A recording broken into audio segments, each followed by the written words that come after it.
Esta historia se remonta al siglo III a.C.,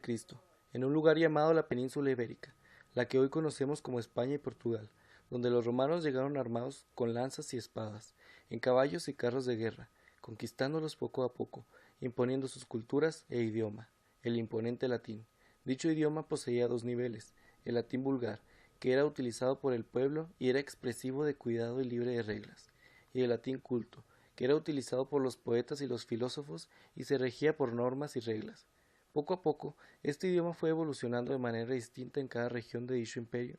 de tal manera que surgió el portugués, provenzal, francés, italiano, rumano, romanche, castellano, catalán y gallego, que son las lenguas llamadas románicas, romance latinas, porque se derivan del latín. De tal suceso surgió nuestra lengua, el castellano.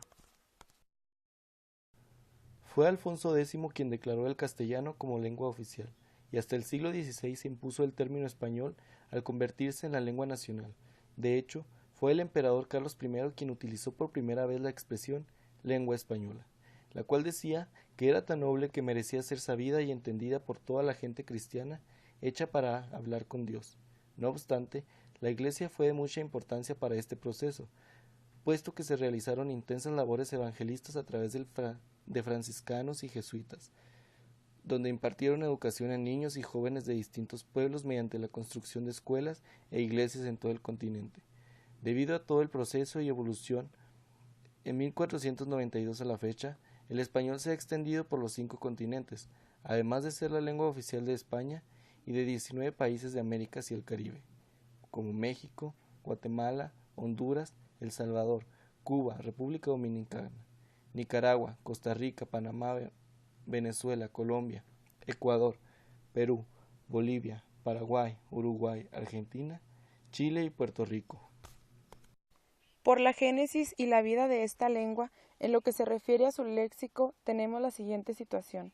La lengua se formó a partir del latín y su léxico. Luego, aparte de todas las estructuras lingüísticas, las palabras patrimoniales son básicamente latinas. Por el hecho de ser latinas, son a la vez indoeuropeas, pues las raíces latinas en su conjunto tienen un origen indoeuropeo.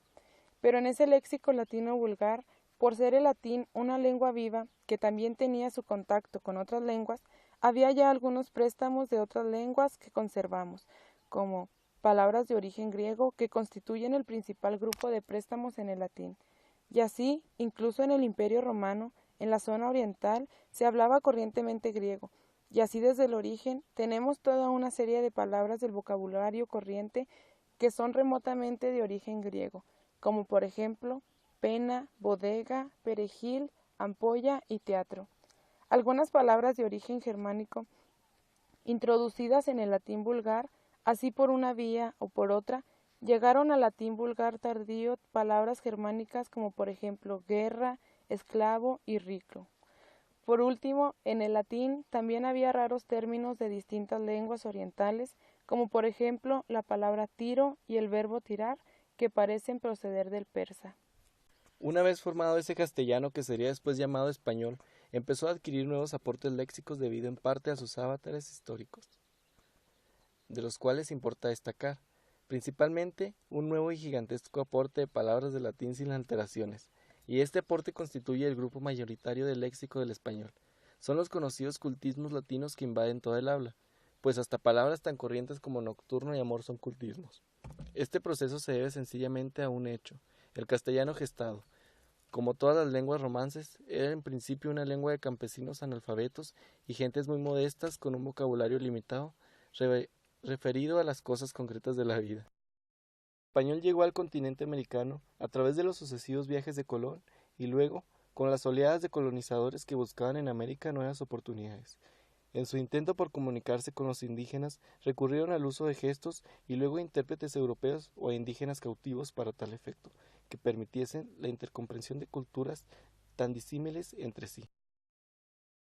Algunos autores estiman que este continente es el más fragmentado lingüísticamente,